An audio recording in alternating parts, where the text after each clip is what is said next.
Hey everybody, Smart Silver Stacker here. Hope you're doing well. Thanks for joining me on this live stream. So, the price of gold and silver, it seems possible that we may witness a collapse in those commodity prices sometime in the relatively near future. Now, this is not guaranteed, and if you've been watching the channel for a while, you know I am bullish long term on the price of the precious metals. But the thing is, that the metals have been range bound for some time now. If you take a look at this chart of the long-term price of gold, the gold spot price, you can see that we have already taken out the previous 2011 high.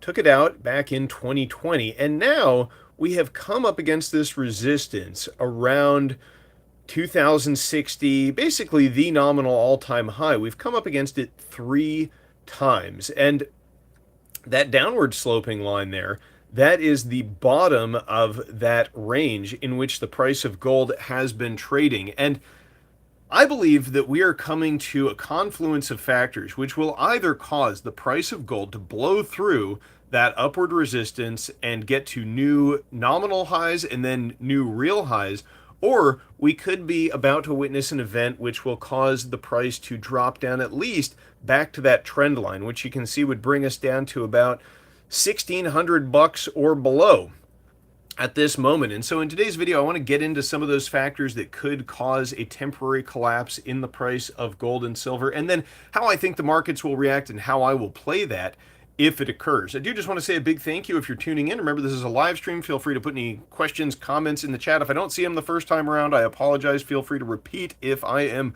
appearing to ignore you. And also, don't forget, if you would like to support the channel, to visit today's video sponsor, sdbullion.com. If you're in the market for some gold and silver, you can check them out. There's a link down in the description. Right now, new customers can get gold or silver at spot by visiting sdbullion.com/new. So don't forget to check them out. That's where I buy my gold and silver. Now, one of the factors, we're going to talk briefly about two factors actually that could cause the price of gold to blow through this resistance level and to new all-time highs. And I do want to be clear that I think that if we do close above, say, $2,100 in the price of gold, we could well see much, much higher highs. But before that happens, I think we could see the price collapse. And that is really what this video is going to focus on. Briefly, we'll talk about two factors that could drive the price up before we get into the doom and gloom. So first of all, this is a story you've probably seen. We've got the BRICS nations, that's Brazil, Russia, India, China, and South Africa. They've got their annual meeting lined up in Johannesburg, set to kick off August 22nd. It's going to be running through the 24th. There is talk of a potential gold-backed currency or alternative currency to the US dollar maybe will be unleashed there. I'm kind of skeptical at this point. I think, we'll see some moves in that direction, but were we to see some kind of a surprise move by the BRICS to bring up some kind of a gold-backed currency, I think that could be a factor that causes us to see new highs. The other thing also related to the global geopolitical chessboard, that is the petrodollar system. Right now, the latest is that we've got this deal proposed between the U.S., Israel, and Saudi Arabia. The idea being that if the U.S. provides ironclad security guarantees, advanced weaponry, and assistance with a civilian nuclear program, then the Saudis will have to get on board and accept only dollars for their oil payments. And then also part of this deal, there will be some Israeli concessions on the Palestinian front. So, suffice to say, this deal, I think, is a bit of a Hail Mary. If it does go through, that means the petrodollar will remain intact for a while. But thing I think that we should keep an eye on is if this deal fails, if this falls through, then that means that the de-dollarization we're seeing around the world and the petrodollar system will, change the geopolitical chessboard forever, and the energy markets around the world could begin trading in other currencies. That's another thing that could cause the price of gold to blow through this resistance, and the price of silver, I believe, would follow right behind it, as well as many other commodities, for that matter. It will be, largely inflationary, loss of purchasing power by the dollar, and then we'll see new highs in the metals. But here's the thing.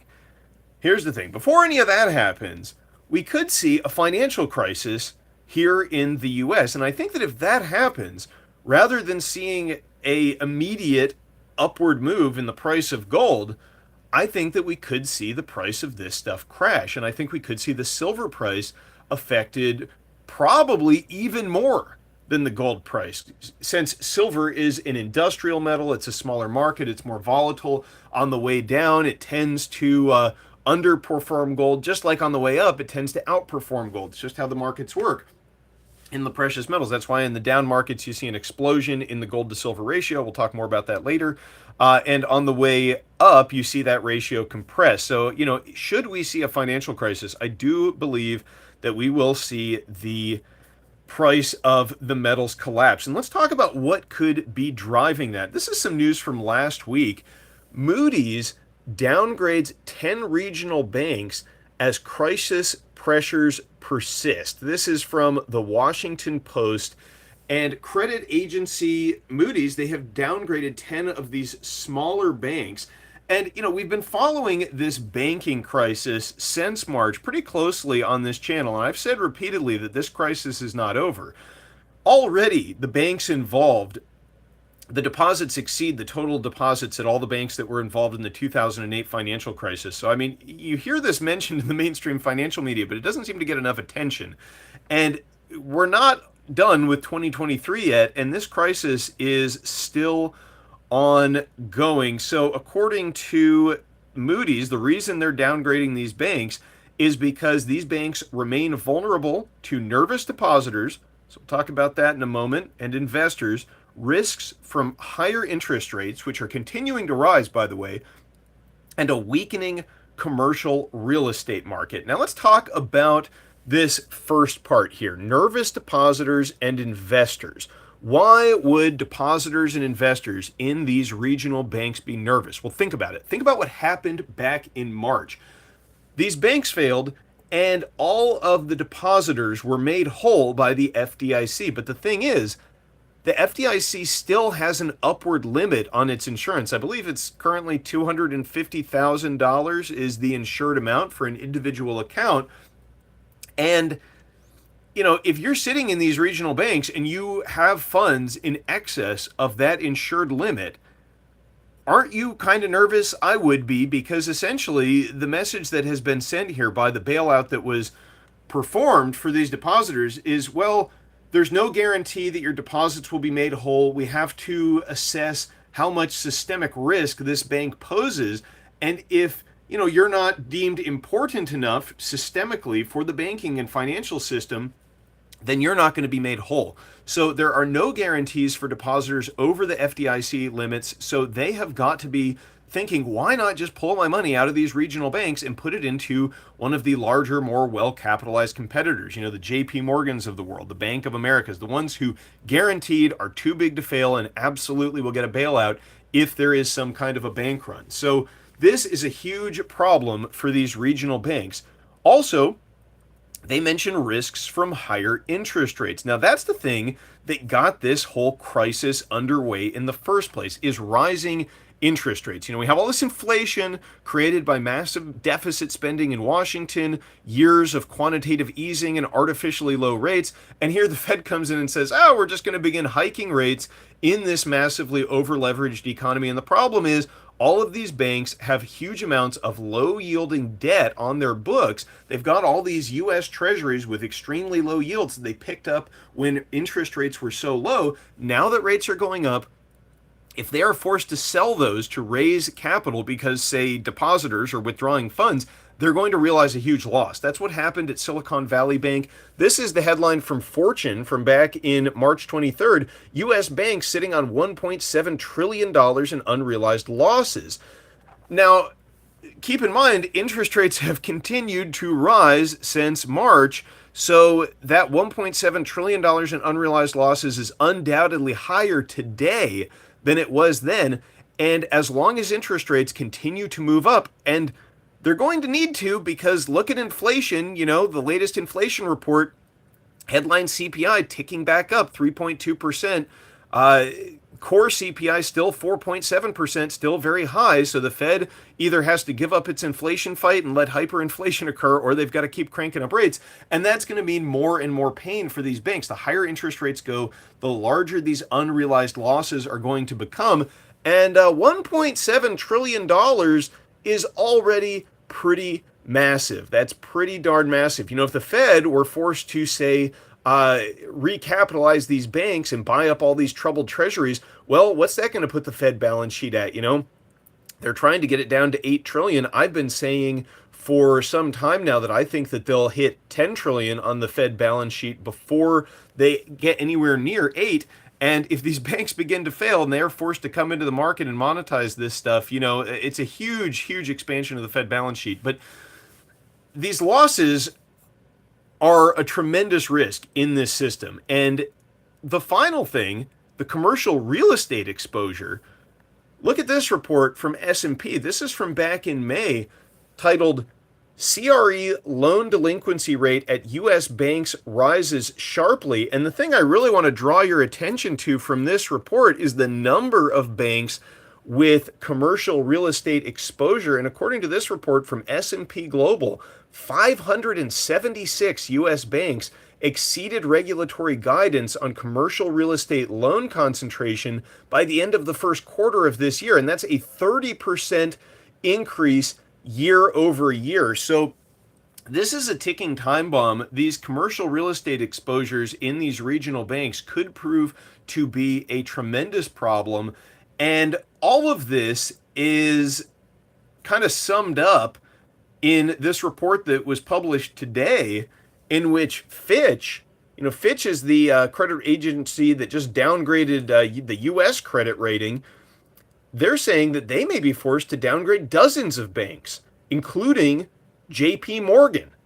So, this is just a sign that this banking crisis, it's not limited to these small banks. Maybe these giant banks might need a bailout as well. And certainly we're going to see a lot of consolidation in this industry.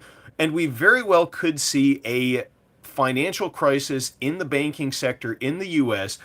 If that happens, the price of gold and all of these other assets is very likely to sell off. I mean, Fitch here, the thing is that if they downgrade the industry of banking one more point, it's going to force them to reevaluate their ratings on more than 70 U.S. banks, and it would probably translate into negative ratings actions. The spokesperson for Fitch tells CNBC in this interview. So clearly this banking crisis, it's not getting any better.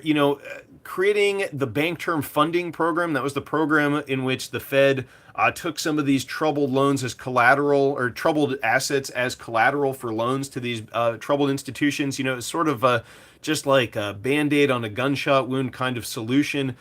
If the crisis really begins to spread, especially to some of the major large banks in the U.S., then, we're going to see tons of things sell off. I mean, just look at this chart of the price of gold during the last financial crisis. So in 2008, gold was over $1,000, and then it crashed down in a fairly short period of time to under 700, down to $678 from over $1,000. That was a huge downturn in the price of gold during the last financial crisis. And, we saw this in 2020 as well. Saw the gold to silver ratio explode when silver hit like $12. And I don't think that anything's going to happen differently this time around if we do get a huge deflationary crash. But the other thing I want to draw your attention to here is what happened to the price of gold after that decline. It shot right back up to new all-time highs in 2011 after all of the quantitative easing and Federal Reserve intervention kicked off. And, the same thing happened in 2020. Again, when we saw, this is the gold to silver ratio chart here, courtesy of SD Bullion, you can see we had that huge spike up. I think it got up to almost 120, the gold to silver ratio, back in 2020 when everything began to sell off in a huge way. That was when the price of oil went negative temporarily because they couldn't find anywhere to put it. And the thing I want to say is that if we get a market collapse, first of all, physical metal Not so sure it will be collapsing. Just because the spot price of silver, say, drops down to $12, or the spot price of gold drops down to $1,500 or $1,400, doesn't necessarily mean you'll be able to get physical metal at that point. In fact, I think that this time around could be when we see a complete divergence between the paper price of gold and silver and the price of physical. I mean, it's not guaranteed, but that is certainly possible. And, that's why you want to get your hands on some physical assets before a crisis like this kicks off. I mean, we remember, I think, if you were stacking back in March of this year when the banking crisis kicked off, how hard it was to get your hands on physical metal. All of the major online bullion dealers had this huge lead time, long shipping times. SD Bullion was backed up by weeks, I can remember. I ordered some silver back then, and I think it took like 2 or 3 or maybe 4 weeks to come in. But that's what happens when you get a crisis and everybody starts thinking, oh gosh, maybe I should have some physical metal. So a good idea to have some before we head into this season, also because there could be one of these black swans that blows the price of the precious metals up. But the other thing I want to say is, you should have some cash on hand as well, because there's a very real possibility that this stuff could go on sale.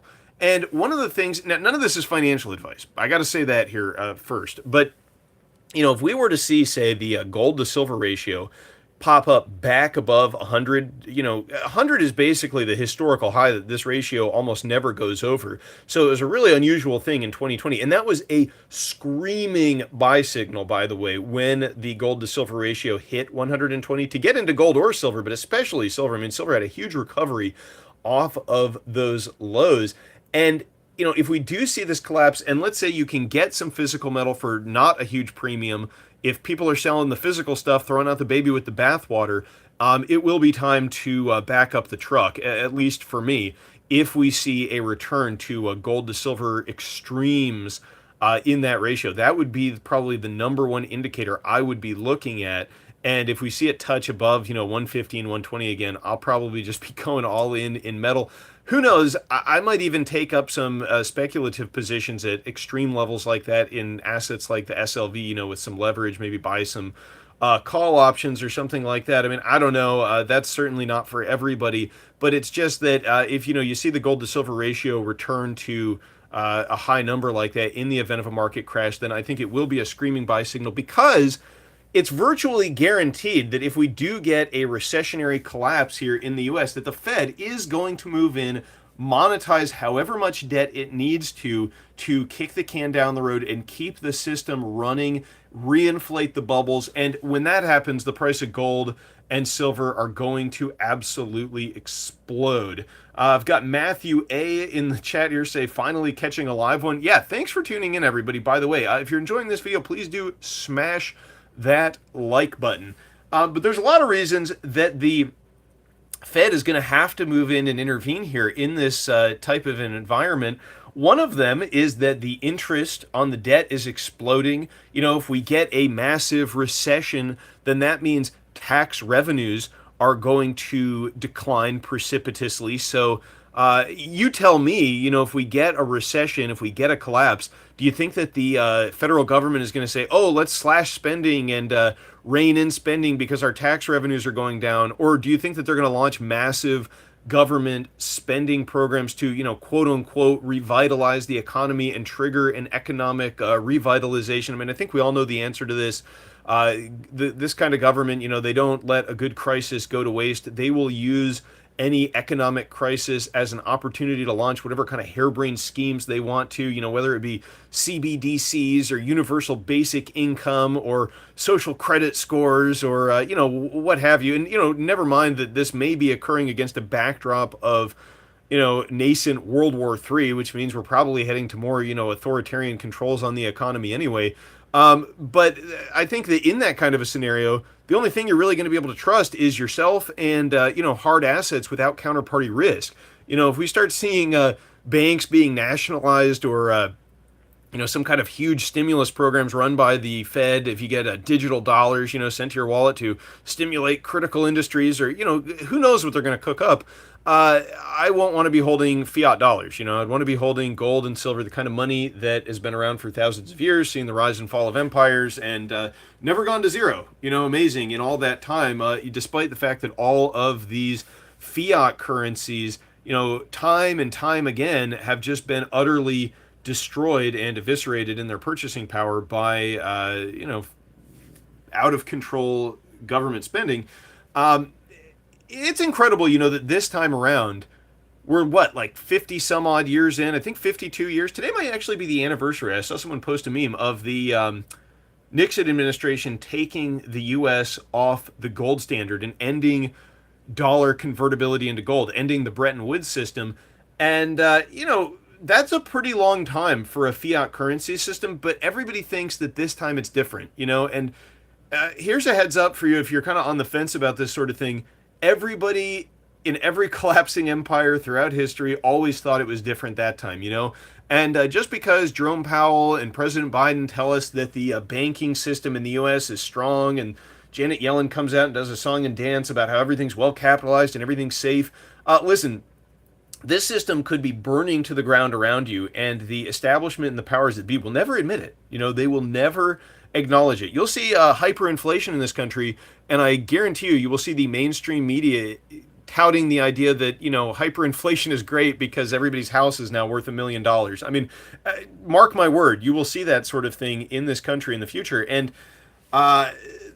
if there's a collapse in the price of gold or silver, I'm just going to want to get more. But this is something you have to watch out for, because I can just see, the banking system collapsing here in the U.S. and the price of gold and silver falling, and then people turning and pointing at us stackers and saying, "I told you so." But no, I wouldn't get discouraged if that's the case. I would celebrate, because I'll be able to get more hard assets for fiat currency, at a discount. That's what I like to do when the price of gold and silver fall. I like to buy more, because ultimately the dollar's goose is cooked. There's too much debt. We got $187 trillion in derivatives. It's more than that now. I can't even keep up. These numbers change so much.